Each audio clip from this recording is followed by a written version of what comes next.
Ito siya, sir. Ito yung ginawa naming function hall. Kung dalawa, Ang wala. ganda, no? Hindi mo kung dating bahay ng Piggery. Ng piggery. Ganyan ang itsura niya dati, sir. Parang ganyan. Ito kasi naging ano na namin eh. Parang store area na lang ng mga gamit. Oh. Ayan po. Galing. Meron po ngayon, tita eh. Pero Dito lang tayo sa gilid, sa ano lang, dito sa ganito lang, hindi tayo papasok. Okay lang? Sige po. Tapos mamaya, konting silip lang. Kasi para makita yung transformation na. Ang galing, oh. O, di ba? Sino magsasabing Piggery. piggery to? Opo. Silip lang. Anong event ba? Birthday po. Ayun, nagpe-prepare pa rin naman. Po. Ayan siya, sir. Ganda. Yeah. Hanggang ngayon po, in-improve pa rin namin siya. Ilan ang capacity nito? 100 po in total. Kaya? Ayan po. So, Nice. ayan. Ganda, ma'am, ha?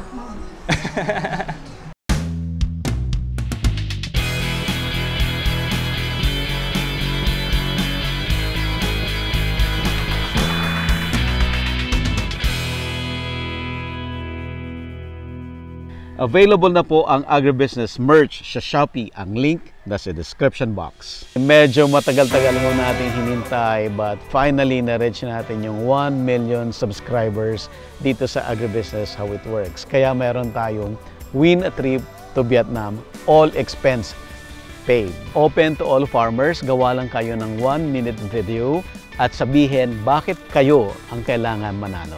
Ang full mechanics, basahin lang po sa Facebook page ng Agribusiness How It Works. Make sure po na basahin mabuti ang mechanics para ma-qualify. Pwede na kayong mag-post ng entry ninyo. Ang contest ay hanggang January 5, 2024. Ito po ay in partnership with Inspired Learning Tours at NutriHydro Plant Nutrients.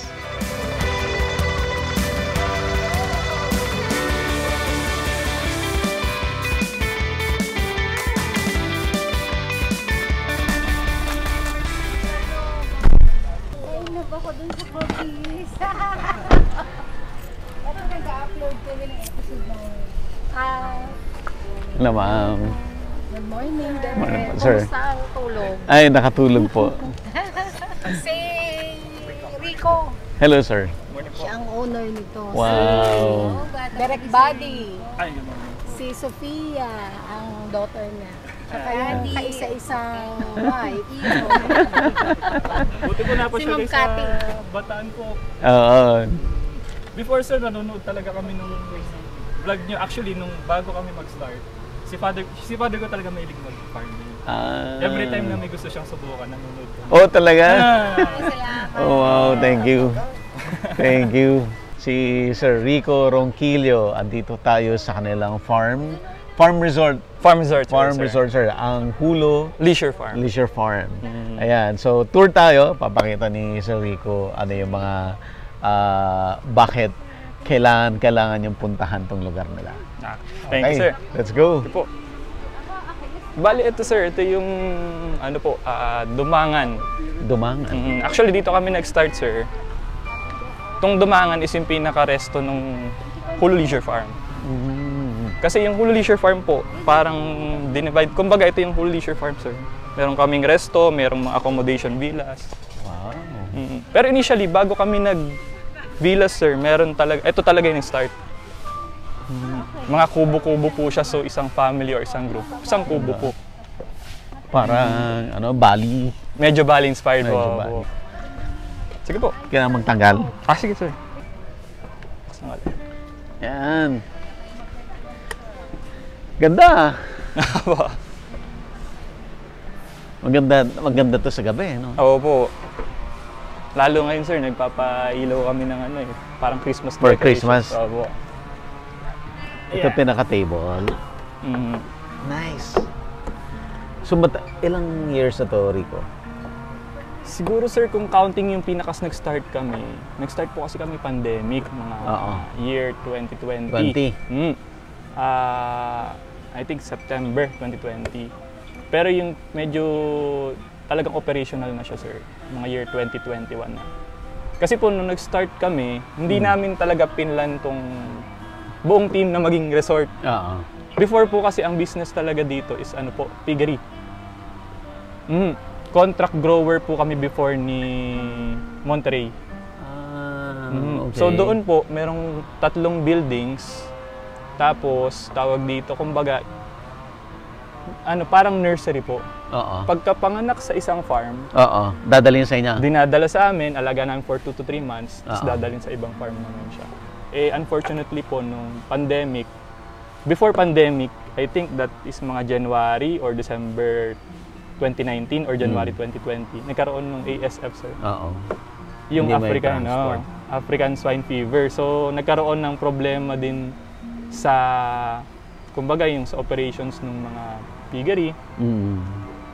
Actually, pinaka-naapektuhan po nun si Pampanga, Bulacan, Davao. Tapos, tawag dito, sir. So, technically, kami hindi naman po kami tinamaan, kaya lang nagsusupply. Tinamaan, ang system po noon, pag tinamaan yung isang baboy mo, within 10 km radius, kahit na walang sakit, papatayin nila. So, nag-stop po kami for how many months? Tapos nag-pandemic, nasundan pa ng pandemic. So, nagdire-diretso na po. Kaya nung mga September 2020, nag-usap lang po kami dun sa parang sa bahay na kung anong pwedeng gawin. So, doon po naman nag-start dahil nga yung father ko, sir, mahilig magtanim. Yun nga po, nung pandemic, sir, talagang suki kami dun sa channel niya mahilig siya magtanim, yung papaya, kamatis, talong. Yun ang naging ano niya. Ito, pinapaganda niya talaga to. Ito po, tong area na pinapwesta natin ngayon, dati, ano talaga siya, parang pastulan ng kambing. Meron siyang mga alagang mga native na kambing noon. Tapos, covered po ito ng bakod. Kaya lang, medyo terrain po ito noon. Talagang terrain siya, ano. So, binawasan? Ano po, hindi po, dinagdagan. Ang ka-level po nito, parang mula doon, sir, hanggang doon, ayun, doon. Ganyan po siya kalalim. Dinagdagan lang po ng lupa. I see. Ngayon, yun nga po, nung mga September 2020, nag-open na kami ng maliit na store doon sa harap. So, yung piggery totally wala na? Wala na po, nag-decide kami na Nag-decide hindi na na kayo na ituloy. stop. Opo. Malaki na lugi niya? Hindi ko masabi, sir, siguro. Kasi po, yung isang building doon, kaka-expand lang namin, sir, eh. Before na wala ng ano, kasi nga para dumami yung heads na makita namin, nag-expand kami ng siguro, hindi ko maalala kung ilang square meters yung dinagdag namin. Pero wala pa siyang 1 taon bago nagkaroon ng ASF. Kaya i-convert na lang namin siya into parang function hall. Yung mga events, mga birthdays, weddings, ganyan. Any occasion, yun dun po. Tapos, yun sir, yun nga, nung nag-start kami, ang binebenta namin nun sir, yung dragon fruit farm natin, nandito po.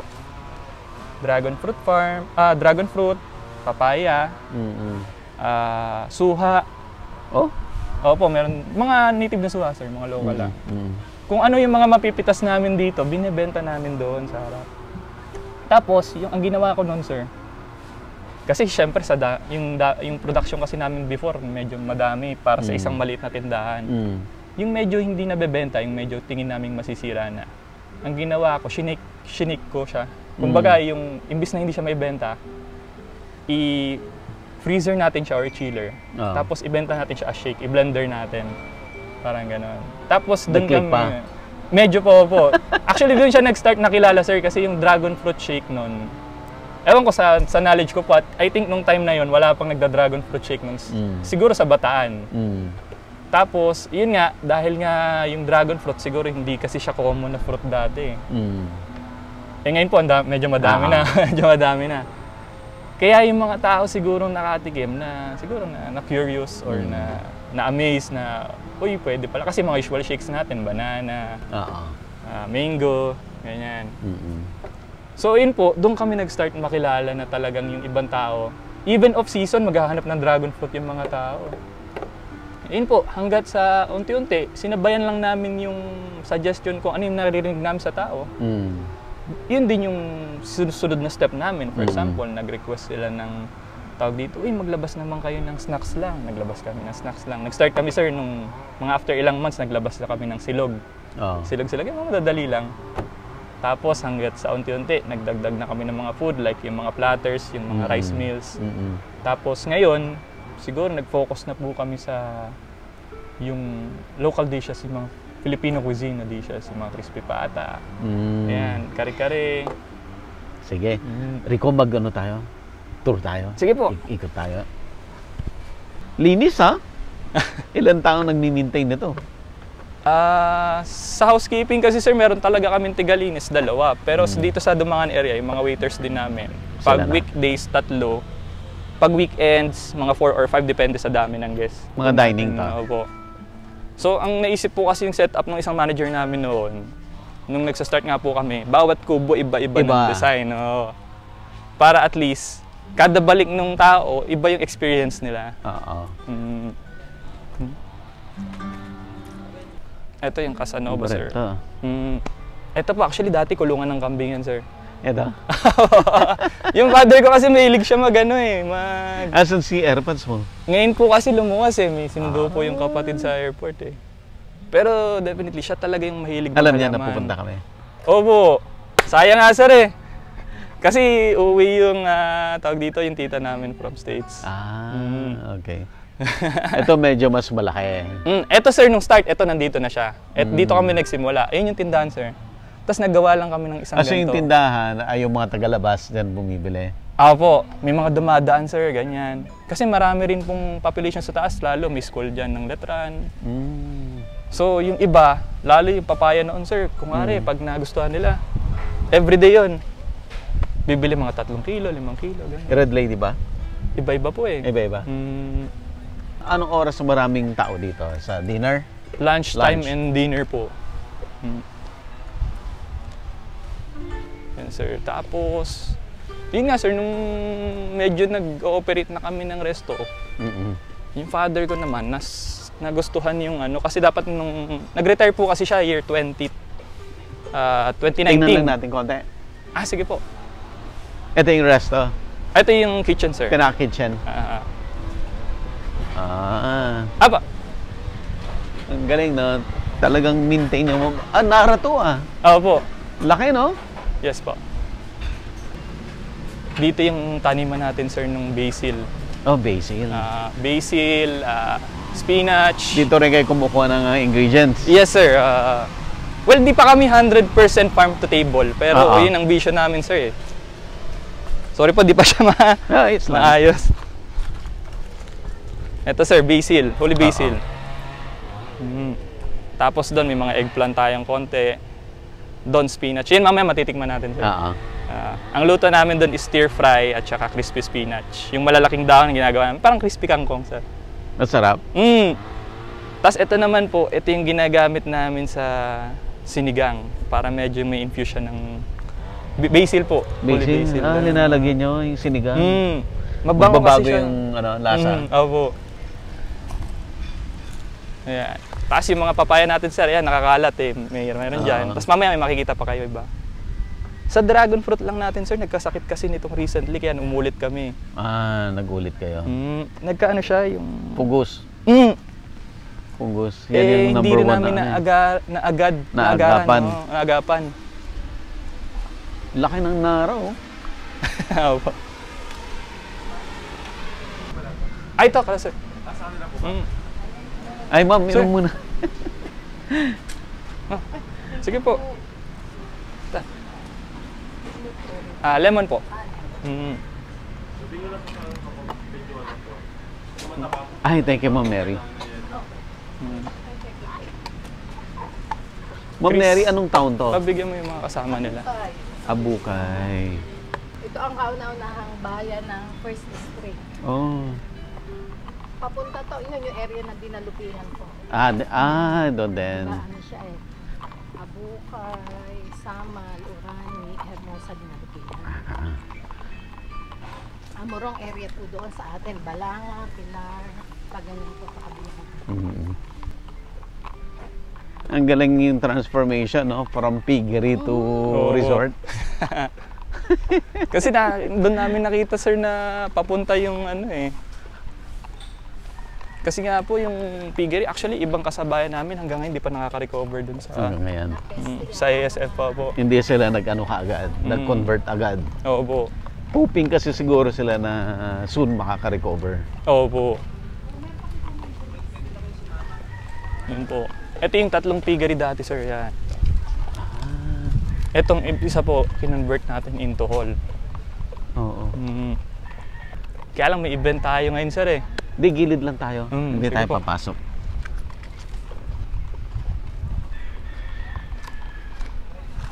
Rico, ilang taong ka na? 26 po. Bata! Graduate ka ng Marketing management. marketing? Oo. Okay. Sa- Kaya ikaw nag-ano nito. Saan ka nag-schooling? Sa UST po. UST. Yung Pagka- daughter ko, si Sofia sa UST. Ilang ano na ngayon sir? Ilang taon na po siya ngayon? 23. Younger. Ito po. Ito siya sir. Ito yung ginawa naming i-function hall. Itong dalawa, Ang wala. ganda, no? Hindi mo kung dating bahay ng Ng piggery. Ng piggery. Ganyan ang itsura niya dati sir. Parang ganyan. Ito kasi naging ano na namin eh. Parang store area na lang ng mga gamit. Ayan po. Galing. Meron po ngayon tita eh.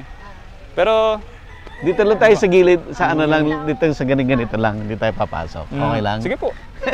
Tapos mamaya, konting silip lang. Kasi para makita yung transformation na. Ang galing, oh. O, di ba? Sino magsasabing Piggery. piggery to?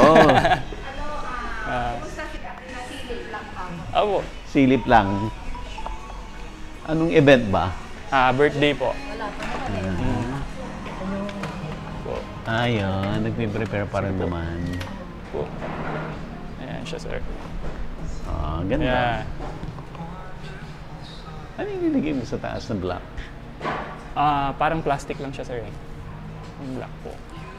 Tapos Siya rin yung ginagamit ng pang-cover ng soil?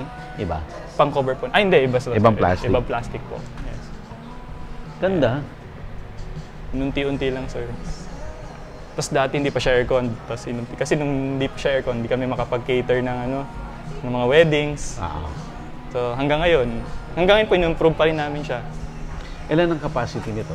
100 po in total. Kaya? Ayan po. So, Nice. ayan. Ganda, ma'am, ha? Ayan po. Mahaba pa to sir kasi nga hanggang likod. Kaya lang yung likod, di pa namin dinevelop. So, pwede mong i-extend? Pwede po. Kaya lang na-fix na namin to. Dapat pala inano namin yung... pwede pa rin naman. Pwede pa rin naman. Sige po. Okay? Sige po. Okay na? Ganda. Ayan po.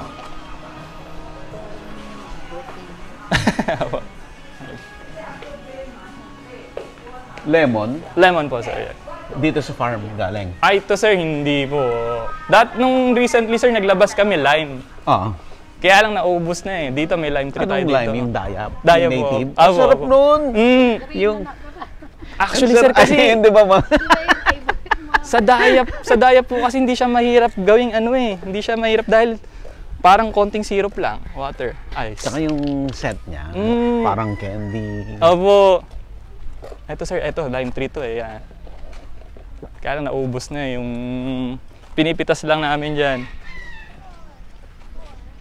May laman yung pool. Sa pinakababa po, wala pa po dito. Wala.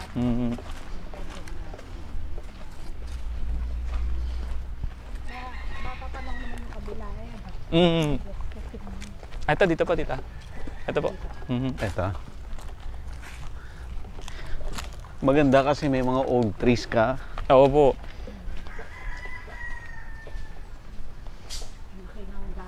Ang laki nito, oh. Ganda. Elepante. Pangginis yan. Sa baba po, mas Ganda. malalaki pa. Mars, pangginis. Gabi. Hindi po, ibang... Uy, yan yung binibenta ng 700,000 Yes, per sir. piece. Nung pandemic, nagkakagulo sila kami, tinatago lang namin dito. Ito sir, yung isang villa namin, Caminos de Primavera. Yung tawag dito, parang ang term po kasi na Caminos de Primavera according sa kanila, way going to the spring water. Ah, may spring dyan. Yung isang pool po natin dito sa baba, spring water po siya.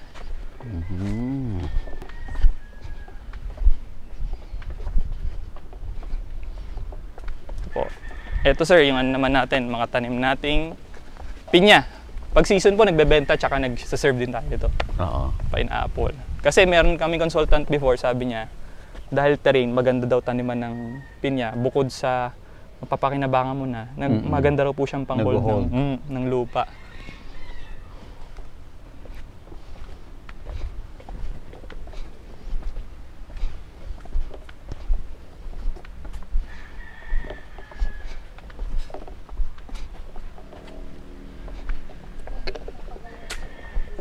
Opo, ano po, expansion. Kasi po, dati 6 packs lang ang maximum eh. Ngayon po, tawag dito, balak po namin gawin siyang mga around 16 or 14 packs capacity. Matarik pala, no? Opo.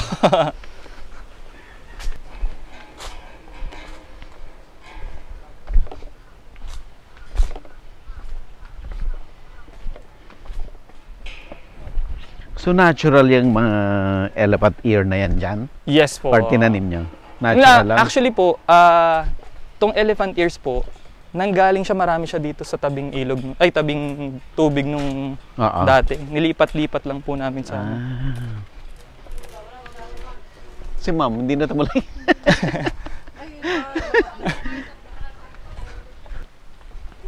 Ito si Kuya Jun po. Yan po ang alamat na hardinero namin dito eh. Parang ang sarap maligo ah. Kuya Jun, ano to sa agribusiness sila sir? Ano po? Pag may nagpipicture sa amin sir, lagi nasasama to eh. Artista talaga to eh. Nice pool. Ganda. Ito sir. Ang ganda rin ito yung villa natin sir. Ayan, sige po. Ganda.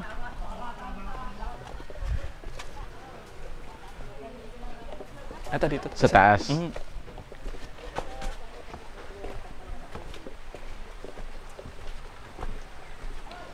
Tapos rice field yung ano mo, no? Yes sir. Kumbaga parang Bali inspired talaga siya. Oo.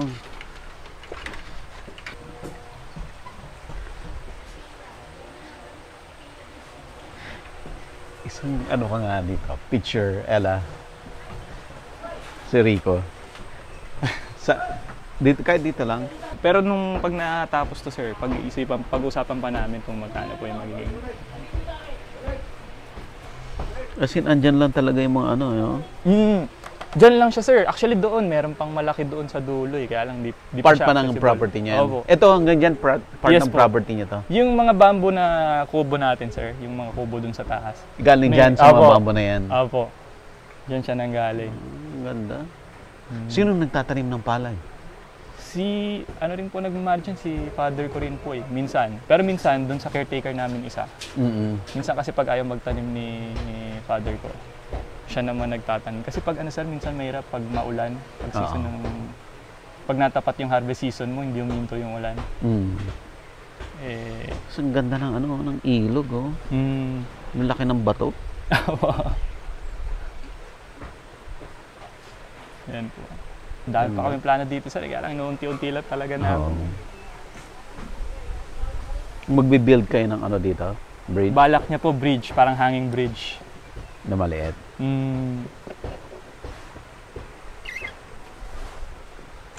Pero ito, kung gusto niyo talagang ako sir, pag kung gusto mo talagang mag-relax. Dito lang. Lalo pag gabi po, or kaya mga hapon, marinig niyo lang puro ibon, tsaka Buti tumutulong ka sa family business. Opo, sa operations po. Nag-work ka sa labas, hindi na? Before po sa nag-sales din ako sa Photon, sa automotive, for ilang months. Tapos po after nun, nung nag-abroad kasi si father ko, tumulong naman ako dun sa, may manager din kami nun, pero may tumulong ako dun sa, yung sa piggery. Tapos pagbalik niya, nag-freelance ako saglit. Then year 2020, nag-stop kami lahat. Tapos hanggat nung mga before matapos yung 2020, doon po namin unti-unting na-build tong ganitong setup. Doon ka na nag full time dito? Dito na po full time na, sir. Ganda, no? Kumbaga parang dream din kasi nila, tsaka namin na tawag dito, magkaroon ng ganito. Ang ganda nito pag yung green na green. No? Opo. Ganda, no? Dito, sir, mostly ng clients from Manila. From Manila. Kasi isang villa namin sa taas po, usually for big family siya eh. Pero dito po sa baba, kasi yung mga taga Manila po, pansin ko sa kanila, yun nga, iba parang pag napupunta silang probinsya, lalo yung mga ganitong lugar, lahat na makita nila parang natutuwa sila eh. Oo. Unlike po pag tiga dito ka sa probinsya, wala. Nadadaanan mo siya everyday eh. Hindi na na-appreciate yan. Pero yung mga tiga Manila, parang pag doon pa lang sa taas, matanaw pa lang. Para sila napunta ng ibang planeta eh. Lipat tayo ulit. Sige po. Buksan ko Yan na po natural yan, yung mga halaman na yan, no? Ayan, dyan po yan talaga. Ganda, no? May tubig ba yan? Ba't ma-lush siya dyan? Medyo mayaman sa tubig tong area na to, sir. Kasi tawag dito, ito po, it's Spring water. Opo, spring po yan. Tapos ito pinaka-kitchen mo. Ma'am. Oo nga, Bob. Bukal, no? Ganda.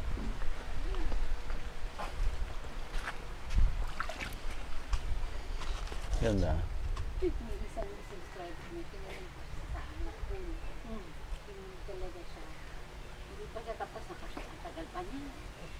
Nasa pool, ang tagal pa rin gumalaw. Nakatulog lang.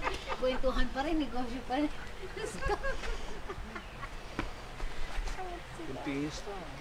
Opo. Anong? Same po nung sa taas po kasi may resort po din. Public naman siya paghawak ng Municipality of Abukay. Sibol din siya. Pero Olympic size po. Spring water. Doon po nagte-training yung mga athletes ng Bataan eh. Oo. Tibig. Na maraming spring.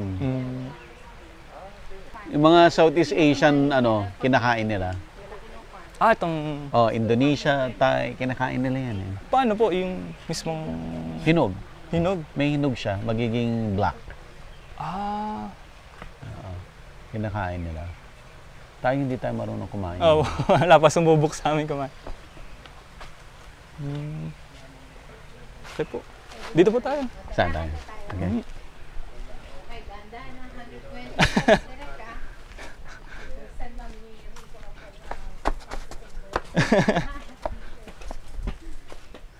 Ang ganda, oh. Forest talaga, no? Oo po. Parang tayo ng direct, no? Farm natin dati. Ano naman ang mga challenges mo dito, Rico? Naku, madami sir eh. Madami. Madami. Paano mo hina-handle yun? Ano sir, continuous learning din.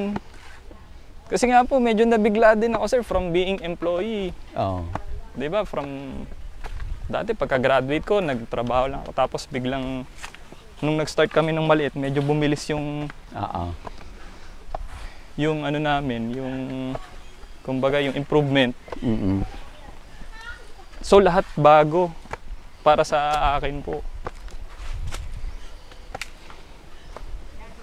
So magiging isang house lang to? Magiging dalawa? Magiging dalawa po siya, pero exclusive pa rin siya sa isang group. Sa isang group.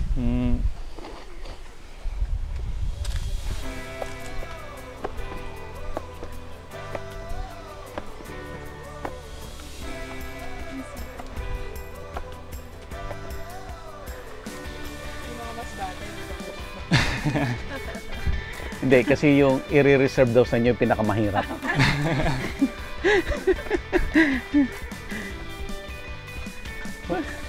Kayang-kaya pa po. Okay. Kayang-kaya pa. Kaya yan, may camera eh.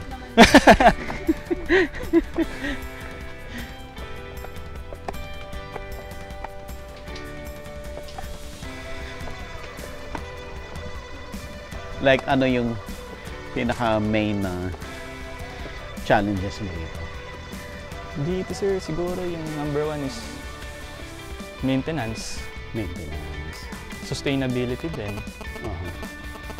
Kasi to admit sir, hindi naman siya whole year round. Ang farm resort po kasi baka sa misconception ng mga tao, whole year round malakas siya. Uh-huh. Which is hindi. May season. May season siya. Oh. Kaya during those season, doon ka dapat nag-iipon talaga for the off-season. Kung season, dapat paggandaan mo Mm. para maipapasok mo lahat ng pwedeng maipapasok. Tapos sa off-season, income, doon kayo mag-i-improve or itatama niyo yung mga mali niyo nung napansin niyo ng... Nung una nga. Kumbaga, hanggang ngayon, I think wala naman pong business na perfect pero dapat continuous na nag-i-improve kayo talaga lagi. So yung off-season mo, preparation mo for the next season. Yes. Tapos yung kinita mo doon sa season, yun yung gagamitin mong pang-operation mo doon sa off-season. Available na po ang Agribusiness merch sa Shopee. Ang link nasa description box. Agribusiness, how it works. Instruct, inspire, succeed.